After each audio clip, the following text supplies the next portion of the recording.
Well, it's position preview time in the summer, and of course, we're going to start with the most important position on the field as we're breaking it down for Pitt football in 2023, because, we haven't talked about Pitt's quarterbacks enough yet, right?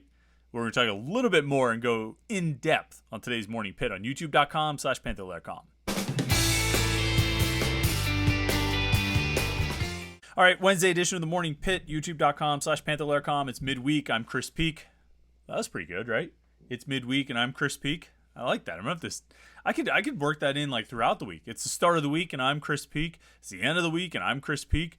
It's midweek, and I'm Chris. Man, how have I done? I've been doing this since the beginning of August last year. So I, do the math on how many episodes that is. How has it never occurred to me? I always start off by saying what day of the week it is and introducing myself. And how has it never occurred to me that week and peak rhyme? Anyway, it's midweek, and I'm Chris Peak from Panther-Lair.com, Panther-Lair.com, Pittsburgh.rivals.com, the most comprehensive source of Pitt sports news on the internet, football, basketball, and recruiting. You find it all at Panther-Lair.com, and message boards to interact with hundreds and thousands of other Pitt fans all day, every day. People are on the message boards at Panther-Lair.com talking about Pitt sports. You are a Pitt fan all day, every day. You're thinking about Pitt sports. So just put the two together and go to Panther-Lair.com and talk to other Pitt fans on the message boards right there. And of course, our YouTube channel right here, youtube.com/Panther-Lair.com, is where we do all our video stuff, like the live Panther-Lair show that we're doing tonight at 8:30 p.m. Our good friend Jim Hammett will not be joining us. He decided he's going to stick to vacation and not come and hang out for an hour talking about Pitt sports. So it'll just be me, but we'll have plenty to talk about for sure, from recruiting and football and basketball, transfers, all those kinds of things. But we do that here at youtube.com/Panther-Lair.com. We do these daily Morning Pitt videos Monday through Thursday, or Monday through Friday, just to get you ready for your day with a little bit of Pitt sports talk. So make sure you like this video and subscribe to the YouTube channel. We appreciate it. youtube.com/Panther-Lair.com. And like I say, we're going to move into we're still kind of wrapping up recruiting stuff as Pitt, gets to the end of the month. They'll start their final big official visit weekend of June tomorrow. We'll have a full preview of that for you on tomorrow's Morning Pitt. So we're still keeping an eye on the recruiting things, but it's also, time is ticking away, right? We're coming up to the final week of June next week. That means it'll be July. That means it's just 1 month away from the start of August, which is training camp. So it's coming up fast, and that means it's time to preview positions. We figure we'll go one a week.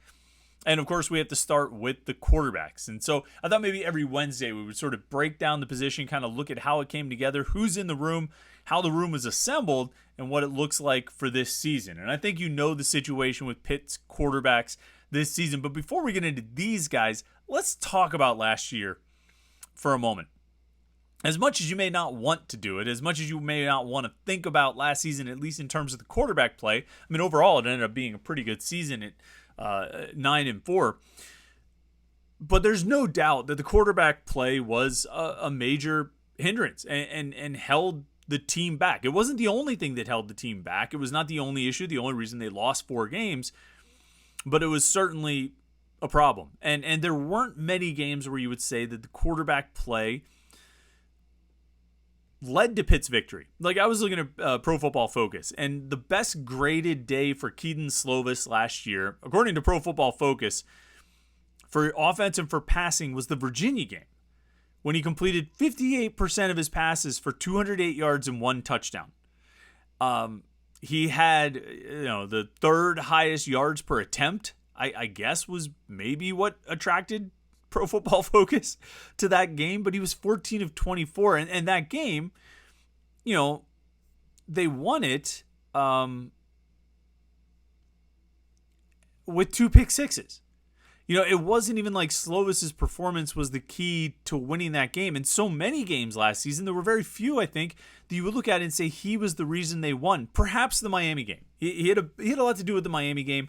He completed 64% of his passes, threw for 262 yards, 3 touchdowns. He had 1 pick. But he only had 2 games all season out of I think he played, 3, 6, 9. Out of the 11 games he played last season, he only had 2 where he threw more than 1 touchdown. And it was that Miami game, and the other one was the Georgia Tech game. And the Georgia Tech game, he threw 3 touchdowns. 2 of them came in the final 5 minutes or 4 minutes. And I don't chalk that up to a player being clutch. I chalk that up to him being pretty much a dog for the first 3 quarters of that game before he started connecting with Jaden Bradley and Georgia Tech played off a little bit. Keaton Slovis statistically, that was his best game. He threw for 305 yards, 3 touchdowns, 1 pick. He still only completed 56% of his passes because he was 26 of 46. But in terms of yardage, that was it was just behind the West Virginia game. He threw for 308 against West Virginia, 305 against Georgia Tech.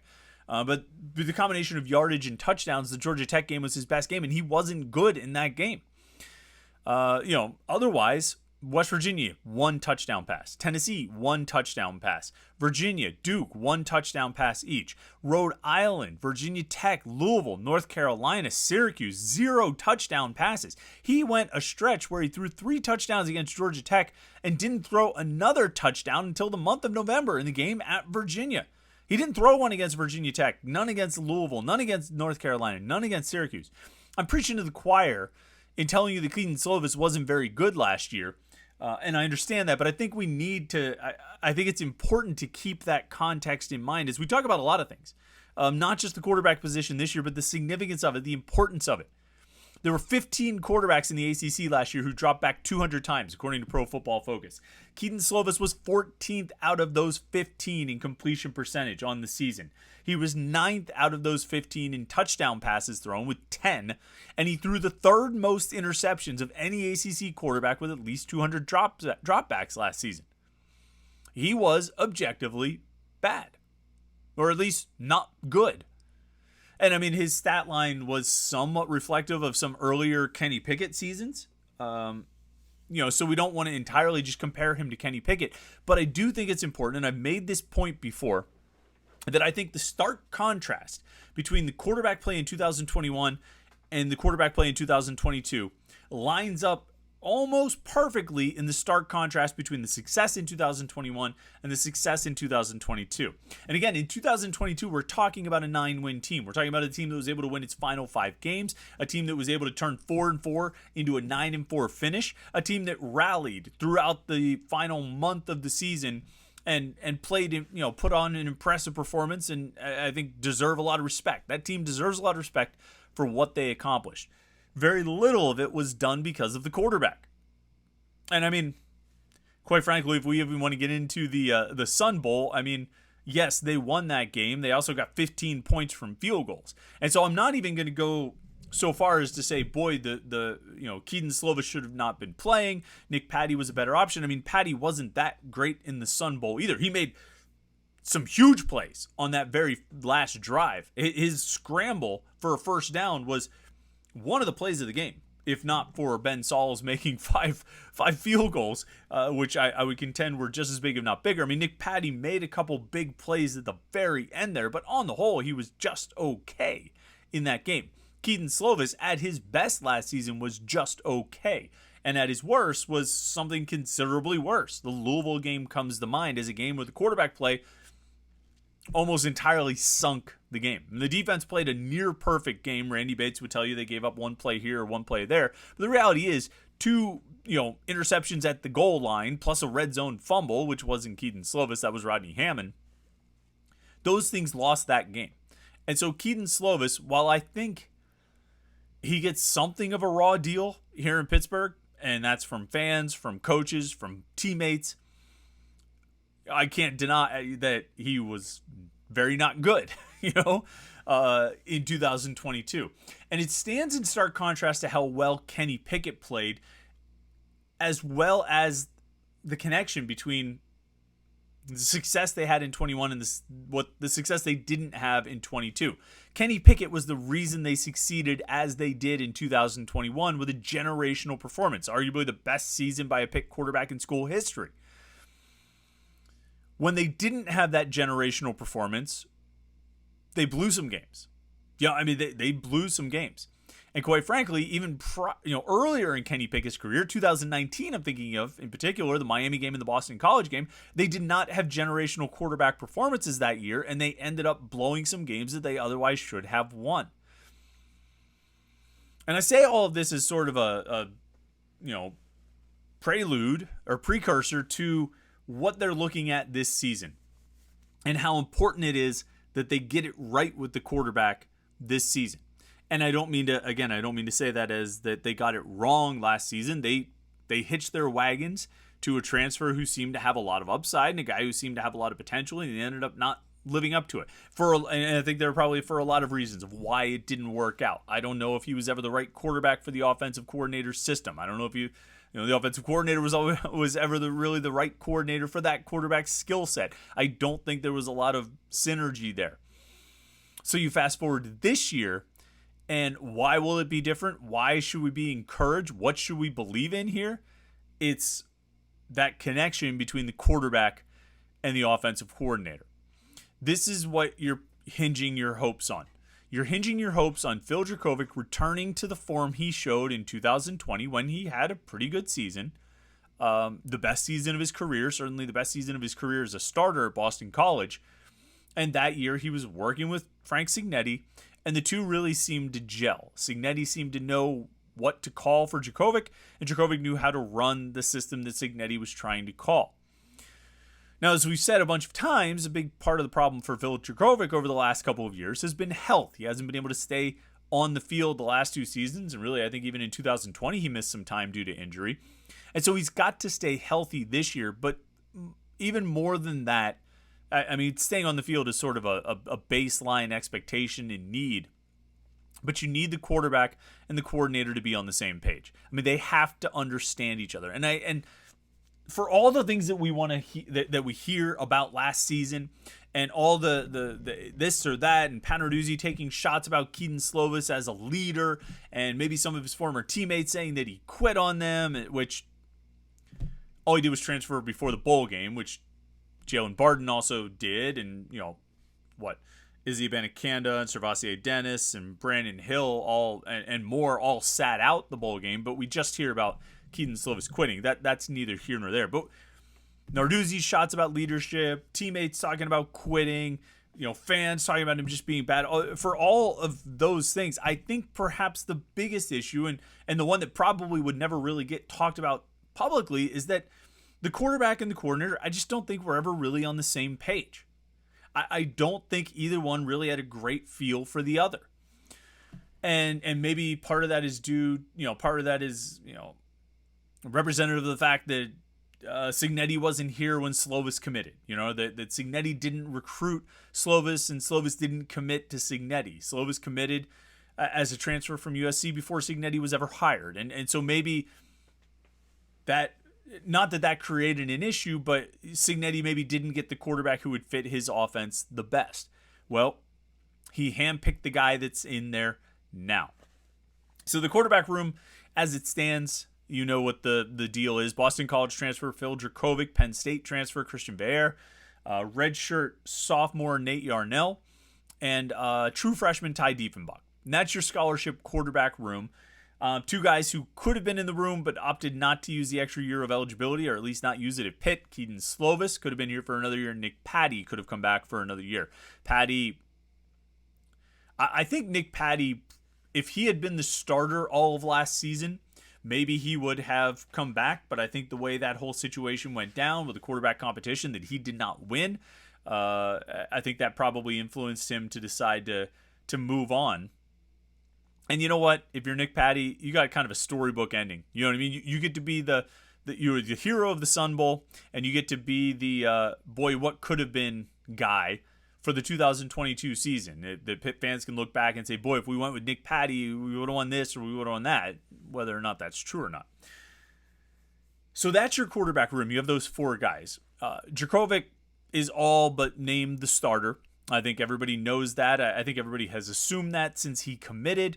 And Pat Narduzzi kind of actually sort of said it during spring camp. He didn't say Dracovic is the starter, but he talked about how Veer and Nate Yarnell are battling for the number 2 job.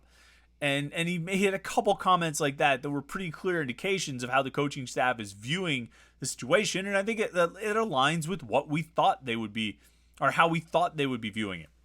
I'll say something that I unequivocally believe.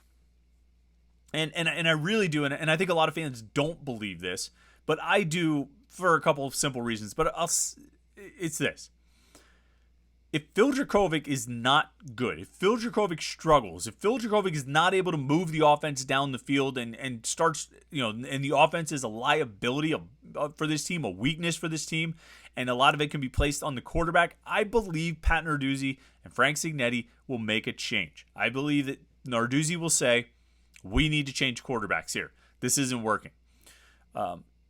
I think a lot of fans don't believe that. And I think there are a few reasons why. I think a lot of fans believe that Narduzzi is sort of loyal to a fault in terms of sticking with his guys and refusing to make changes and refusing to admit that he was wrong and all this thing, which I kind of laugh right now, right? Because I think the Slovis situation is held up as an example of Narduzzi being too stubborn to make a change or being too loyal to his guys. He was promised the job, promised Keaton Slovis the starting job, and he wouldn't go back on his word and all that. Well, if he had all this loyalty to the individual player, he certainly has a funny way of showing it when he's taken the shots that he's taken at Slovis's leadership over the last 4 months, right? But I digress. I believe that if Dracovic struggles, if the offense is not moving the ball down the field, if the offense is a liability and a weakness and the quarterback is a liability and a weakness, I believe that Narduzzi will make a change. Coaches don't want to lose. All right? They're not infallible. They're not always right about everything, but they don't want to lose. And so they're going to play the players that they believe give them the best chance to win. And they're going to make those decisions based on all available information, based on practice, based on film sessions, based on team meetings and position meetings and interactions with the coaches and every other bit of information that the coaches have from spending every minute of every hour of every day around these players. And they're going to make the decisions based on that information. And if Phil Dracovic is the best option based on that information, then Phil Dracovic is going to be the starting quarterback. If at some point it becomes clear that Christian Veilleux or Nate Yarnell or Ty Diefenbach or Eli Kasanovich or whoever, what's his name, the movie director, David Lynch is the best option, after considering all of the information available, then they will make a change to one of those guys. And if by some chance it happens to be David Lynch, I hope that Pat Narduzzi announces it by saying, I've decided that fire walks with me. But he's not going to do that. You get my point. They don't want to lose. They're going to play the guys who they feel give them the best chance. And I think there's already an assumption and an expectation going into the season, well, it's going to be Dracovic and nothing's going to change unless he gets hurt. Well, maybe not. If there comes a point where Veilleux is the better option, where the coaches believe that Veilleux is the better option, they're not going to keep going with Dracovic just because they committed to it early or they promised a job. They want to win. That's more important than anything else, is winning. And if that means benching a guy, do it.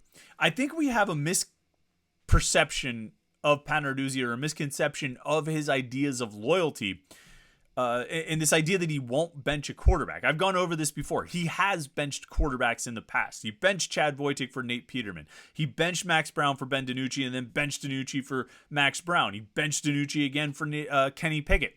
The thing is, for like 5 years, it's been all Kenny Pickett. And so it feels like Narduzzi just picks his guy and sticks with it, or he never changes quarterbacks, or he never benches guys. There was never a point from 2018 through 2021 where you would have benched Kenny Pickett. Even when he wasn't playing very well, there wasn't a better option available.